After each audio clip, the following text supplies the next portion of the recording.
India market invest মাইন্ডসেটে আপনাদের স্বাগত। যা চ্যানেল নতুন এসেছেন তাদের প্লিজ চ্যানেলটাকে সাবস্ক্রাইব করবেন, লাইক করবেন, বেল আইকনটা প্রেস করবেন, তার সাথে অল বাটনটা প্রেস করবেন। নোটিফিকেশনটা কিন্তু সঙ্গে সঙ্গে আপনাদের কাছে গিয়ে পৌঁছাবে। স্যার, আজকের দিনের ব্রেকিং নিউজটা কি, যে ভারতের পাওয়ারের ডিমান্ড কত 80 গিগাওয়াট পর্যন্ত যেতে চলেছে কত বাই 2027, যেখানে এক্সপার্টরা বলছে যে 80 গিগাওয়াটের মধ্যে 50 গিগাওয়াটস সোলার থেকে তৈরি করতে হবে, বা বলতে পারেন তৈরি করার কথা বলছে।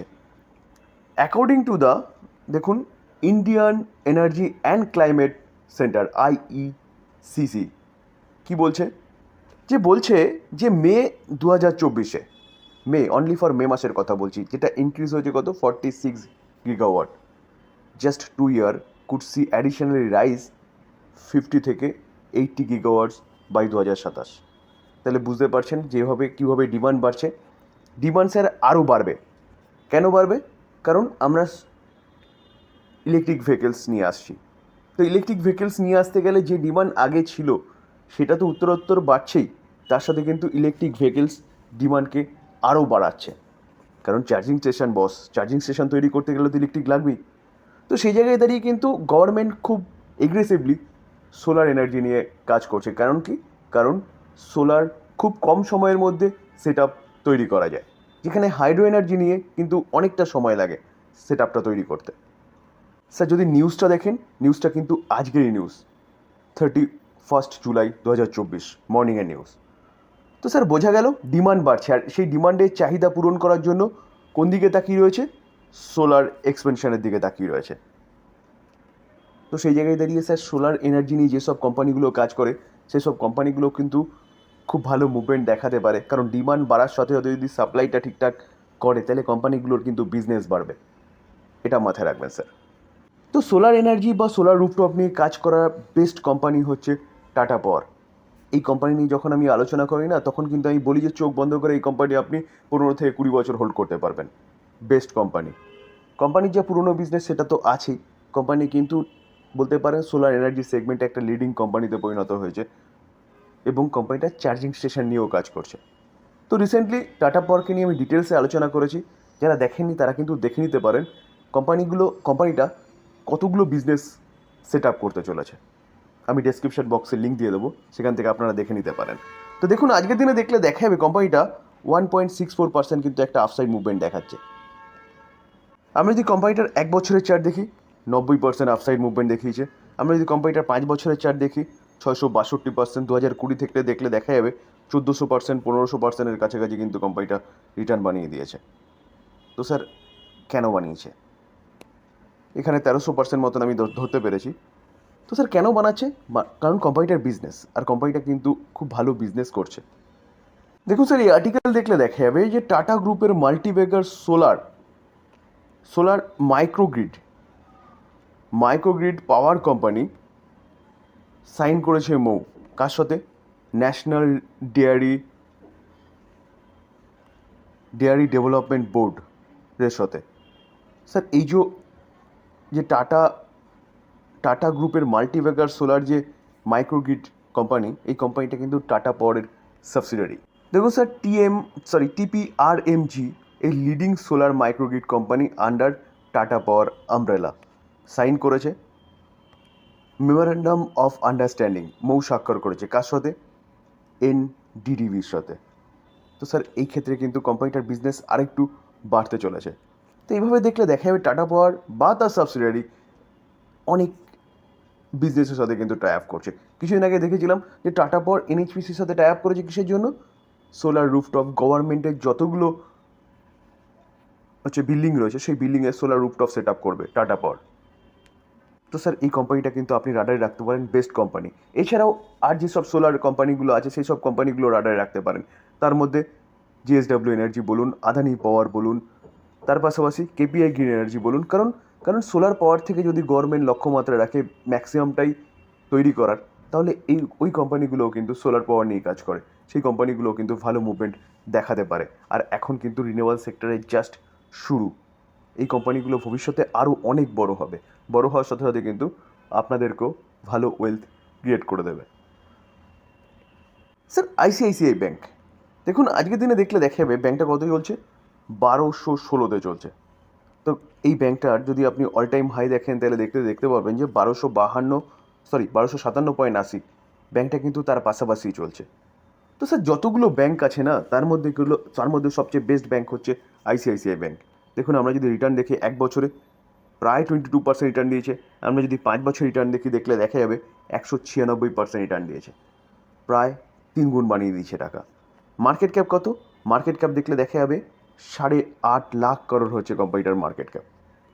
তো এই ব্যাংকটা কন্টিনিউয়াসলি ভালো রেজাল্ট দেখাচ্ছে আদার্স ব্যাংকের তুলনায়, কি এইচডিএফসি ব্যাংক বলুন, কি কোটাক বলুন, কি অ্যাক্সিস ব্যাংক বলুন। তো তার জন্যই কিন্তু ব্যাংকটা এত ভালো মুভমেন্ট দেখাচ্ছে। Well management, well manage company বলতে পারেন। স্যার ভালো ব্যাংক, তাই ব্রোকিং হাউসরাও কিন্তু এই ব্যাংকটাকে নিয়ে বলিস। দেখুন প্রভুদাস লীলাধর, একটা ডোমেস্টিক ব্রোকিং হাউস, তারা কিন্তু আইসিআইসিআই ব্যাংকে নিয়ে বলিস এবং তারা টার্গেট দিচ্ছে কত? 1520। তো কারেন্ট মার্কেট প্রাইস থেকে কিন্তু অনেকটা আফসাইড মুভমেন্টের কথা বল। এই ব্রোকিং হাউসটা কিন্তু আগেও বাই রেটিং দিয়েছিল।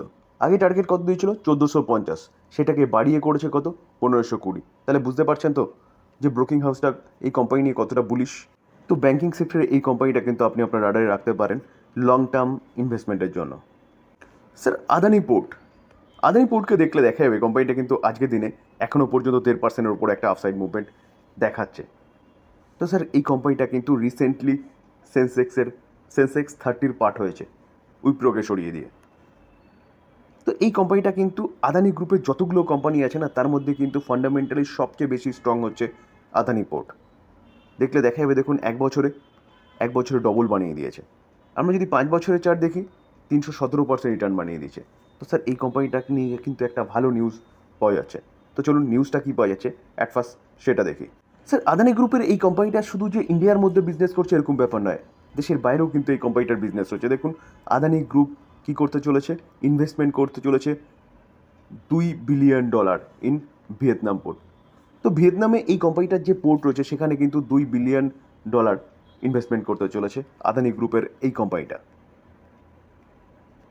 স্যার আদানি গ্রুপের চেয়ারম্যান গৌতম আদানি মিটিং করতে চলেছে কার সাথে? ভিয়েতনামের পিএমের সাথে। স্যার নামটা উচ্চারণ করলাম না পিএমের, কারণ দাঁত ভেঙে যাবে। এটা ব্লুমবার্গের রিপোর্টের মাধ্যমে পাওয়া যাচ্ছে। তো এখনও কিন্তু ফাইনাল খবর নয় স্যার, এটা রিপোর্টের মাধ্যমে পাওয়া যাচ্ছে যে ভিয়েতনামের যে পোর্টটা রয়েছে সেই পোর্টটা ডেভেলপমেন্ট করার জন্যে এই কোম্পানি কিন্তু অ্যাপ্রক্সিমেট $2.8 বিলিয়ন ইনভেস্টমেন্ট করতে চলেছে, যেখানে স্যার কোম্পানির বিজনেসকে কয়েক গুণ বাড়াবে এবং তার জন্যই কিন্তু বিজনেস বাড়ছে বলেই কোম্পানিটা কিন্তু এরকম একটা রিটার্ন তার শেয়ার হোল্ডারদের বানিয়ে দিচ্ছে। তো লং টার্মের জন্য কিন্তু আদানি গ্রুপের যতগুলো শেয়ার আছে তার মধ্যে বেস্ট কোম্পানি হচ্ছে আদানি পোর্ট। তার পাশাপাশি আদানি গ্রুপের এই কোম্পানিটার কিন্তু রেজাল্ট 1 তারিখ ডিক্লেয়ার হতে চলেছে। তো স্যার এই কোম্পানিটা কিন্তু আপনি আপনার রাডারে রাখতে পারেন লং টার্ম ইনভেস্টমেন্টের জন্য। গেল, দেখুন আজকের দিনে দেখলে দেখা যাবে প্রায় 3%-এর কাছাকাছি কিন্তু কোম্পানিটা আফসাইড মুভমেন্ট দেখাচ্ছে। তো কোম্পানিটা গতকাল রেজাল্ট ডিক্লেয়ার করেছে, রেজাল্ট কিন্তু কোম্পানিটা ফাটাফাটি করেছে, যার জন্য এরকম একটা ভালো মুভমেন্ট কোম্পানিটা দেখিয়েছে। তো চলুন স্যার রেজাল্টের ওভারভিউটা আমরা একটু দেখে নিই। আমরা যদি কোম্পানির রেজাল্ট দেখি তাহলে জুন 2024 দেখলে দেখা যাবে কোম্পানি ইনকাম করেছে কত? 34,738 করোড়, যেটা আগের কোয়ার্টারে 32,756 করোড়, এবং 1 বছর আগে কি করেছিল? 32,789 করোড়। তো ইয়ারলি এবং কোয়ার্টারলি কিন্তু কোম্পানির যে ইনকাম সেই ইনকাম কিন্তু অনেকটাই বেড়েছে। তো খরচা কী করেছে? এক্সপেন্সেস 29,948 করোড়, আগের কোয়ার্টারে 28,908 করোড়, এবং 1 বছর আগে করেছিল 30,000। তো খরচা ইয়ারলি কমেছে, কোয়ার্টারলি সামান্য একটু বেড়েছে।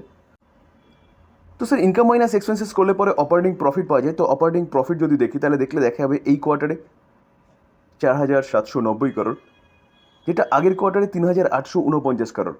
তো 3,800টা 4,700 হয়েছে, অনেকটাই বেড়েছে। এবং 1 বছর আগে দেখলে দেখা যাবে সেটা কত? 2,660 ছিল। তো 2,660টা কোথায় এসছে? 4,700, এবং 3,800টাও হচ্ছে 4,700 হয়েছে। তো ইয়ারলি এবং কোয়ার্টারলি অপারেটিং প্রফিট কিন্তু অনেকটাই বেড়েছে। এবার নেট প্রফিট দেখব। নেট প্রফিট মিন্স কোম্পানির এক্সপেন্সেস, ট্যাক্স সব বাদ দিয়ে 3,183 এই কোয়ার্টারে, আগের কোয়ার্টারে 2,474, এবং 1 বছর আগে দেখলে দেখা যাবে 1,763 তিরানব্বই, তো 1793টা 3183 হয়েছে এবং 2400টা 3100 হয়েছে। তাহলে ইয়ারলি এবং কোয়ার্টারলি কোম্পানির যে প্রফিট, সে প্রফিট কিন্তু যথেষ্ট ভালো দেখিয়েছে। বলতে পারেন কোম্পানি বিজনেস ভালো করেছে কোয়ার্টার 1-এ। তো এই জন্যই কিন্তু মার্কেট আজকে সেলিব্রেট করছে এবং কোম্পানিটা প্রায় 2.5%-এর কাছাকাছি এখনও পর্যন্ত একটা আপসাইড মুভমেন্ট দেখাচ্ছে। তো লং টার্মের জন্য কিন্তু এই গেল কোম্পানিটা আপনি চিন্তাভাবনা করতে পারেন। দেখুন 1 বছরে 100%, অর্থাৎ 1 বছরে কোম্পানিটা কিন্তু ডবল বানিয়ে দিয়েছে। 5 বছর দেখলে দেখা যাবে 100 প্রায় 81%। তো সেই জায়গায় দাঁড়িয়ে স্যার এই কোম্পানিটা কিন্তু বেস্ট ইনভেস্টমেন্ট হতে পারে লং টার্মের জন্য, যেখানে গভর্নমেন্টও কিন্তু এই কোম্পানিগুলো নিয়ে কাজ করছে। ডিসক্লেমার দিয়ে রাখি, দেখুন স্যার আমি কোনো বাই সেল রেকমেন্ডেশন দিচ্ছি না। কোম্পানিগুলোর সম্বন্ধে নিউজ পাওয়া যাচ্ছে, সেগুলো নিয়ে আলোচনা করলাম লার্নিং পারপাস। বাই করবেন সেল করবেন টোটালি নিজের ডিসিশনে।